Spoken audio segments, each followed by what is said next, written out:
Right breaking news చూస్తున్నాం. Aghori alias Srinivas Mokila police stations కి కస్టడీలోకి ఆయన తీసుకున్నట్టు కూడా తెలుస్తోంది. అయితే ఇంతకీ ఎందుకు కస్టడీలోకి తీసుకున్నారు అనేది ఒక్కసారి కనుక చూసుకున్నట్లయితే ప్రెసెంట్ తను యూజ్ చేస్తున్న కార్ కావచ్చు, ఆర్ఎల్స్ తన బ్యాంక్ బ్యాలెన్స్లు కావచ్చు, లేకపోతే పూజలు చేస్తానని చెప్పి చాలా మంది దగ్గర తన డబ్బులు తీసుకున్న ఈ యొక్క మొత్తం కూడా మనం చూస్తూ ఉన్నాము. అయితే వీటన్నిటికీ కూడా సంబంధించి తను క్లారిఫికేషన్ ఇచ్చుకోవాలి. ఆ కార్ ఎవరు ఇచ్చారు, లేకపోతే తన అకౌంట్లోని 2 కోట్ల పైగా తన అమౌంట్ ఉంది అని చెప్పి కూడా ఇప్పటికీ బయటకు అందుతున్న సమాచారం. మరి ఈ డబ్బంతా కూడా ఎవరు ఇచ్చారు, ఎక్కడి నుంచి ఇచ్చారు, తను ఏమేం పూజలు చేస్తే ఈ డబ్బంతా కూడా తన అకౌంట్లోకి వచ్చింది, అలాగే ఎంతమంది అమ్మాయిల్ని మోసం చేశాడు, ఎంతమందికి పూజలు చేస్తానని చెప్పి ఎంత డబ్బులు తీసుకున్నారు అనే దానిపైన విచారణ కొనసాగుతుంది. అయితే 2 రోజుల పాటు శ్రీనివాస్ని మోకిలా పోలీస్ స్టేషన్ కస్టడీలోకి తీసుకున్నట్టు కూడా తెలుస్తోంది. ఈ నేపథ్యంలోని మనం గతం నుంచి కూడా అందరూ మాట్లాడుకుంటూనే ఉన్నాం. అసలు ఈ కార్ అనేది ఎక్కడి నుంచి వచ్చింది అని చెప్తే పలుమారు సార్లు శ్రీనివాస్ మీడియా పరంగా కూడా చెప్పడం జరిగింది. తనకున్న భక్తుల్లోని ఒకరు వచ్చి అపారమైన భక్తితోని తను అట్లా స్టార్టింగ్లోని దిగంబర్గా తిరగడం వలన అట్లా మీరు తిరగడం మేము చూడలేకపోతున్నాము, సో మీరు అలా ఎక్కడికి పడితే అక్కడికి వెళ్ళకండి, అలా దిగంబర్గా తిరగకండి అని చెప్పి భక్తుల ప్రేమతోని కార్ అనేది ఇచ్చారు అని చెప్పి తను చెప్పుకుంటూ వచ్చారు. అయితే ఈ రోజు మొత్తం కూడా బట్టబయలైంది. ఆ కారు ఎటువంటి భక్తులు కూడా ఇవ్వలేదు. తినకి సన్నిహితుడిగా తమిళనాడులోని ఒక వ్యాపారవేత్త ఎవరైతే ఉన్నారో తన పేరు పైన ఆ కార్ అనేది రిజిస్టర్ అయ్యి కూడా ఉంది. అండ్ ఆ రిజిస్ట్రేషన్ పేపర్స్ కూడా మీరు బిగ్ టీవీ స్క్రీన్ పైన ఎక్స్క్లూజివ్గా కూడా చూడొచ్చు. మరి తిను ఎందుకు ఆ కార్ ఇచ్చాడు, తన అసలు భక్తుడు అని చెప్పి తిను ఎందుకు అబద్ధం చెప్పాడు, అసలు శ్రీనివాస్కి ఇతనికి ఉన్న సంబంధం ఏంటి అన్న విషయాలు కూడా ఇంకా క్లియర్గా తెలియాల్సి ఉంది. అయితే కస్టడీలోకి తీసుకున్న తర్వాత అసలు పోలీసులు కేవలం తన అకౌంట్లో ఉన్న డబ్బుల గురించి, లేకపోతే ఈ కారు వివరాలే అడగబోతున్నారా, లేకపోతే ఇంకేమైనా అడిగే అవకాశాలు ఉన్నాయా అనే దాని గురించి మనం క్లియర్గా తెలుసుకునే ప్రయత్నం చేద్దాం. రైట్, ఫోన్ ఇన్లోని ఆజాద్ అడ్వకేట్ని తీసుకుందాం. రైట్,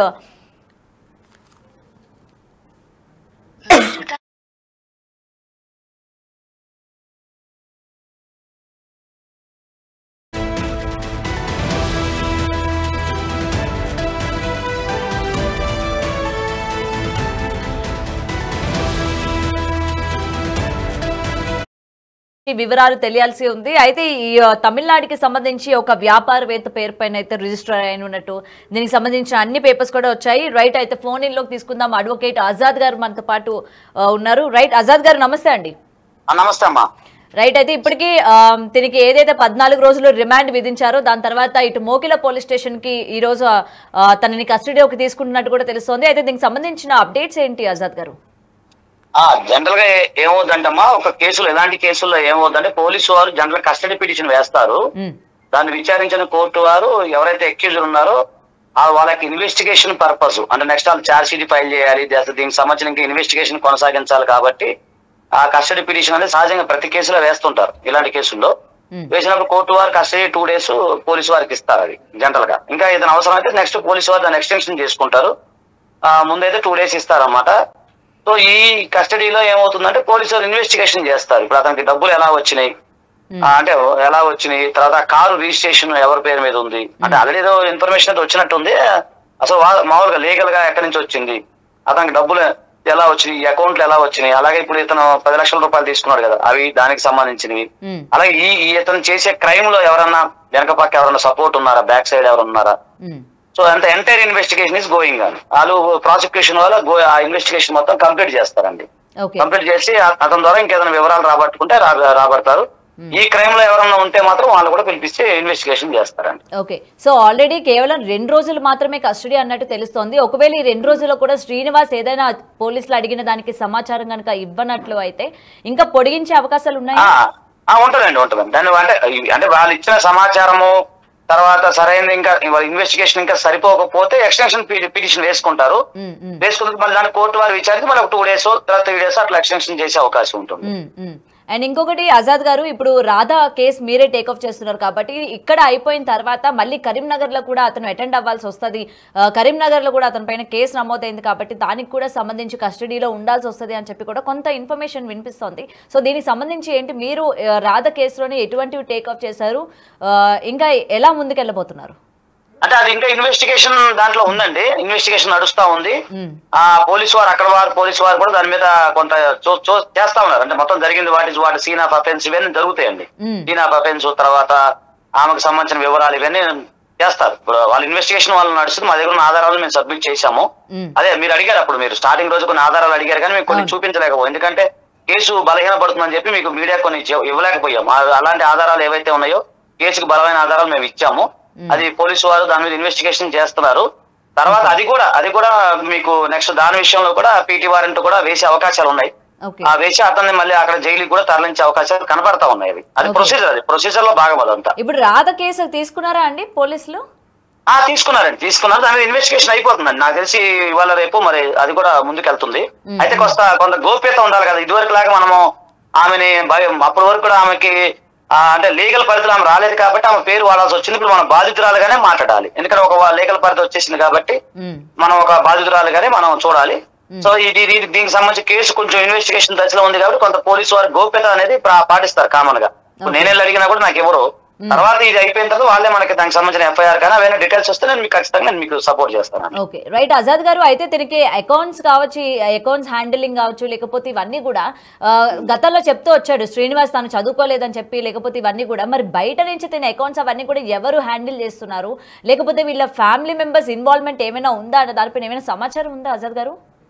అంటే చదువుకోలేదు అనేది కాదండి. ఎందుకంటే నాకున్న అనుభవం, అంటే నాకున్న ఎక్స్పీరియన్స్ నేను మీకు చెప్తున్నాను. ఇతను చదువుకోలేదు అవన్నీ కాదు. బ్యాంక్ ట్రాన్సాక్షన్ ఇతనికి నాలెడ్జ్ ఉంది. ఎందుకంటే మనం చూసాము ఆమె దగ్గర 3 లక్షలు ఎలా తీసుకున్నాడు, ఈమె దగ్గర 3 లక్షలు ఎట్లా తీసుకున్నాడు, దాన్ని ఎలా వాడుకున్నాడు, ఫోన్ పే, తర్వాత అతను ఫ్యాన్సీ నెంబర్స్ ఇవన్నీ కూడా మనం చూస్తా ఉన్నాం.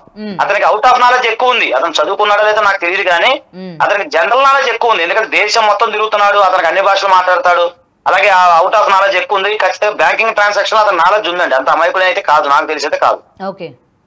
దీనిపైన ఇంకా చేస్తున్నారు. ఇంకెవరో తమిళనాడులో సంబంధించి, అంటే నాకు తెలియదు, నిన్న మొన్న నేను న్యూస్ చూస్తే తమిళనాడులో సంబంధించిన ఎవరో ఉన్నారు పొలిటీషియన్ అని చెప్పి మీరే అంటే ఏదో ఛానల్ మొత్తం చూశాను. ఏ ఛానల్ నాకు తెలియదు కానీ ఏదో ఛానల్ చూశాను వాళ్ళు ఉన్నారని.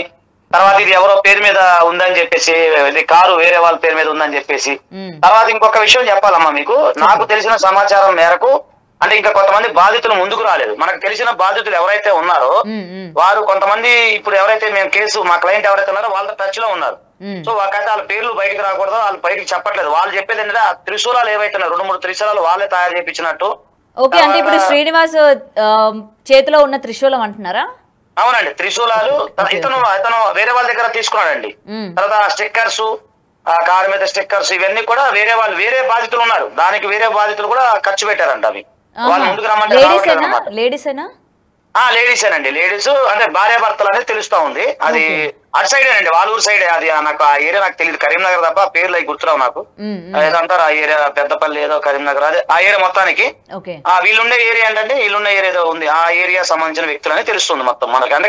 అంటే కరీంనగర్ సైడ్ సంబంధించిన వ్యక్తులే ఎక్కువ మంది బాధితులు ఉన్నారు అనేది 2-3 మాకు ఇన్ఫర్మేషన్ ఇచ్చారు. కానీ వాళ్ళు బయటకు రావట్లేదు. బయటకు వచ్చి మేము ధైర్యంగా చెప్పలేం సార్, మా కుటుంబాలు ఉన్నాయని చెప్తా ఉన్నారు అన్నమాట. ఓకే, అంటే ఇప్పుడు ఎవరైతే బాధితులు ఉన్నారు అంటున్నారు కదా, అందులోని శ్రీనివాస్ పెళ్లి చేసుకున్న బాధితులు కూడా ఉన్నారా? అంటే ఇంకెవరైనా అమ్మాయిలు ఫైనాన్స్ లేదమ్మా, ఫైనాన్స్ బాధితులు మాత్రమే, పెళ్లి సంబంధించిన బాధితులు కాదు, ఫైనాన్స్ సంబంధించిన బాధితులు. ఓకే, అంటే వాళ్ళు కూడా డబ్బు పెట్టారనమాట. అంటే పూజల పరంగా పెట్టారా, లేకపోతే తిన పోషణ కోసమా, లేకపోతే కార్ మెయింటెనెన్స్ అని చెప్పి ఏమైనా డబ్బులు పెట్టారా? రైట్, వాళ్ళు చెప్పడం ఏంటంటే ఇదే సేమ్ పూజలు చేస్తారని చెప్పేసి, తర్వాత కారు మెయింటెనెన్స్ అని, కార్ ఏదో యాక్సిడెంట్ అయింది అక్కడ మధ్యప్రదేశ్ యాక్సిడెంట్ అయింది, నా కారుకి అది కావాలని, కారుకి ఇది చేయించాలని, అట్లా ఆ విధంగా తీసుకున్నాడని చెప్పి వాళ్ళు చెప్తున్నారు. అంటే వాళ్ళు ఇంకా పూర్తిగా బయటికి రావట్లేదు. అంటే వస్తారంటే కొంచెం టైం పడుతుంది. ఇప్పుడు అందరూ తొందరగా రారు కదా, ఒకళ్ళు భయపడుతుంటారు కదా, వస్తారు. వాళ్ళు కూడా బయటకు వస్తున్నారు, కొంచెం టైం పడుతుంది కాకపోతే. ఓకే, సో ఇప్పుడు దానికి సంబంధించి ట్రాన్సాక్షన్స్ ఏవైతే నడిచాయి వాటికి సంబంధించి ఇప్పుడు ఈ కస్టడీ అనుకోవచ్చు అయితే కావచ్చు. దానికి సంబంధించిన కాదండి. అంటే నేనేమనుకున్నా అంటే ఇప్పుడు నాకు పోలీసు వారు ఎట్లా ఇన్వెస్టిగేషన్ చేస్తారో అనేది వాళ్ళ దాన్ని బట్టి జరుగుతుంది. అంటే ఈ ట్రాన్సాక్షనా, నెక్స్ట్ ట్రాన్సాక్షనా, ఇతని పైన చాలా ఎలిగేషన్లు ఉన్నాయి, వేరే వాళ్ళ దగ్గర డబ్బులు ఉన్నాయి, వీటి మీద చేస్తారనేది నేను అనుకుంటున్నాను. అలాగే తర్వాత మీరు అన్నట్టు ఇందులో ఇవి కూడా రావచ్చు కదా బయటికి. ఇప్పుడు నేను అతనికి డబ్బులు పంపించాను అనుకోండి, అతని ట్రాన్సాక్షన్ కూడా నా నెంబర్ కూడా వస్తుంది కదా. సో ఆ విధంగా మరి పోలీసు వారు నెక్స్ట్ వాళ్ళు ఎట్లా తీసుకెళ్తారనేది మనం వెయిట్ చూడాలి. అది మనం ఎట్లా తెలిసింది, మనం వాళ్ళు ప్రాసిక్యూషన్ ఇన్వెస్టిగేషన్ అనేది మనం గెస్ చేసి చెప్పలేము. కాకపోతే ఒక ఎక్స్పీరియన్స్ అడ్వకేట్ గా నేను చెప్పగలుగుతాను, ఇది ఇలా జరుగుతుందని చెప్తాను, కానీ ఎగ్జాక్ట్ అనేది మనం చెప్పలేం కదండి. ఓకే, సో ఇప్పుడు అందరూ కూడా వెయిట్ చేస్తున్నారు. ఇప్పుడు 14 రోజులు రిమాండ్ అయిపోయిన తర్వాత శ్రీనివాస్ ఏమైనా వదిలి పెట్టేస్తారా, లేకపోతే ఎటువంటి కేసులు పడతాయి, ఎన్నేళ్ళు జైలు శిక్ష పడుతుంది అని చెప్పి కూడా చాలా మంది దీని గురించి కూడా మాట్లాడుతున్న పరిస్థితి కూడా ఉంది. సో దీని గురించి ఏం చెప్తారు? అవునండి. ఇప్పుడు 14 అనేది జనరల్ 14 days అనేది జనరల్ రిమాండ్ అండి. ఏ కేసులైనా ఆనరబుల్ కోర్టు వారు 14 days రిమాండ్ ఇస్తారు. అంతమంది బెయిల్ రాదు. ఆ బెయిల్ వీళ్ళు వేసుకోవాలి. బెయిల్ వేసుకున్న తర్వాత కోర్టు వారు విచారించి ఎప్పుడైతే బెయిల్ వచ్చిన తర్వాత మాత్రమే ఆ షూటింగ్ సబ్మిట్ చేసిన తర్వాత అతను రిలీజ్ అయ్యే అవకాశం ఉంటుంది తప్ప 14 days తర్వాత మళ్ళీ ఆయన కోర్టుకు రావాలి. కోర్టు వాళ్ళు అటెండ్ అయిన మళ్ళీ ఒక డేట్ ఇస్తాను. అది డేట్లు కామన్ గా పడతా ఉంటాయి. ఈ లోపల మేము మా కేసు కూడా ముందుకు వస్తే అక్కడ కూడా మేము అటెండ్ చేయించే అవకాశాలు ఉంటాయండి. ఓకే, మీరు రాత చేత ఎటువంటి కేసులు పెట్టించారు అంటే ఇవన్నీ కూడా బలపడ్డానికి ఇటు తన ద్వారాగా బాధితులు కూడా ఉన్నారు కాబట్టి, మోసపోయిన అమ్మాయిలు ఉన్నారు కాబట్టి ఎటువంటి కేసులు పెట్టారు, ఆ కేసులపైన ఎటువంటి చర్యలు అంటే ఎన్నేళ్ళు జైలు శిక్షలు పడే అవకాశాలు ఉన్నాయి అంటే వాటి యొక్క ప్రభావం? అవునండి, మీరు చెప్పినట్టు ఇప్పుడు ఆల్రెడీ మేము గతంలో కూడా మీడియా సమావేశంలో మీరే ఉన్నారు, మీకే చెప్పాం, అందరికీ చెప్పాం. ఒక లైంగికంగా ఒక మహిళల పైన మోడెస్టీ ఆఫ్ ఉమెన్, లైంగిక దాడి, ఆర్థిక కారణాలు, బెదిరించటం ఇవన్నీ కూడా ఉన్నాయి. సో ఇవన్నీ రీత్యా చూసుకుంటే ఇప్పుడు బిఎన్ఎస్ కొత్త చట్టం ప్రకారం అయితే 20 years వరకు జైలు శిక్ష పడే అవకాశం ఉంటుందండి ఒక మహిళ పైన. అవునండి, బిఎన్ఎస్ ప్రకారం చెప్తున్నా, కొత్త యాక్ట్ లో ప్రకారం ఒక మహిళలకు సంబంధించినవి ఏదైనా సరే అసాంఘిక లైంగిక కార్యకలాపాలు చేసినప్పుడు ఆ చట్టం ఏం చెప్తుంది అనేది నేను మీకు చెప్తున్నా. ఇప్పుడు ఇతనికి ఎంత శిక్ష పడతారో నేను కాదు కదా చెప్పేది, కోర్టులు ఉన్నాయి, ప్రొసీజర్ అదంతా పెద్ద ప్రొసీజర్ ఉంటుంది. బిఎన్ఎస్ ప్రకారం ఒక మహిళల పైన అన్యాయం చేసినా, చీటింగ్ అయితే 7 years 318, మిగతాది అమ్మాయి లైంగిక దాడులు ఇవన్నీ ఉన్నాయి కాబట్టి ఆ రోజు మీకు మేము అన్ని చెప్పాం ముందే. సో ఇప్పుడు కొత్త ప్రొసీజర్ లో ఉంది కాబట్టి కొంత అది ఇంకా నాకు కొంత సమయం కావాలి. ఎందుకు అని మీరు అడిగితే ఆ పోలీసు వారు ఇన్వెస్టిగేషన్ చేసిన తర్వాత వాళ్ళు ఏమన్నా పబ్లిక్ గాని ప్రెస్ మీట్ పెడతారా లేకపోతే అది ఏం జరిగింది అనేది అప్పుడు దాకా మనం వేచి చూడాల్సింది. ఇప్పుడు ఇన్వెస్టిగేషన్ గోయింగ్ అండి, ఇక్కడ అక్కడ జరుగుతా ఉంది. ఓకే, సో మీరు ఏమైనా వెళ్లే ప్రయత్నం చేస్తారా అంటే చేస్తున్నారా? ఏమైనా శ్రీనివాసన్ కలవడం కానీ, ముఖ్యంగా మీరు రాధ కేసు టేకప్ చేశారు కాబట్టి దాని గురించి మీరేమైనా తెలుసుకోవాలని కానీ ఏమైనా కలిసే ప్రయత్నం ఏమైనా చేస్తున్నారా? లేదమ్మా, నాకు అలాంటి అసలు ముందు నాకు టైం సరిపోవట్లేదు. మీరు చూసే లాస్ట్ వీక్ అంతా బిజీగా ఉన్నాను, నా పర్సనల్ పనులు ఉన్నాయి, ప్లస్ నా ప్రాక్టీసింగ్ ఉంది, నేను సుప్రీంకోర్టులో కూడా ప్రాక్టీస్ చేస్తాను. ఇక్కడ నాకు టైం సరిపోవట్లా. ఏదంటే ఆమె ఒక అన్యాయం జరిగింది, మన దగ్గరకు వచ్చారు, మనం ఆమెకి చేసాం తప్ప అంత తీరిగా సమయం లేదు తల్లి. అంటే మా జూనియర్స్ ఉన్నారు, ఏదైనా ఉంటే రాధిక గారికి వాళ్ళు టచ్ లో ఉన్నారు, వాళ్ళు ఏదన్నా గైడ్ లైన్స్ ఇస్తున్నారు తప్ప మేము వెళ్ళి కలిసి అంత టైము ఓపిక లేదమ్మా, అసలు అంత లేదు, అసలు అవకాశాలు లేవు, జీరో. అదండి అన్యాయం ఒకటమ్మా గౌతమి గారు, ఎక్కడైతే అన్యాయం జరిగిద్దో ఆజాద్ అక్కడ ఉంటాడు. ఈ సందర్భంగా ఏం చెప్తున్నా, ఎవరన్నా బాధితులుంటే ముందుకు రండి, లేదు ఎవరన్నా సామాజిక అంశాల పట్ల ఎవరికన్నా ఏదన్నా ప్రాబ్లం అయితే, ప్రజా సమస్యలు ఏదైనా ప్రాబ్లం అయితే నేను ఎప్పుడు కూడా ముందుకు వస్తాను. అది మీకు అందరికి తెలిసిన విషయమే.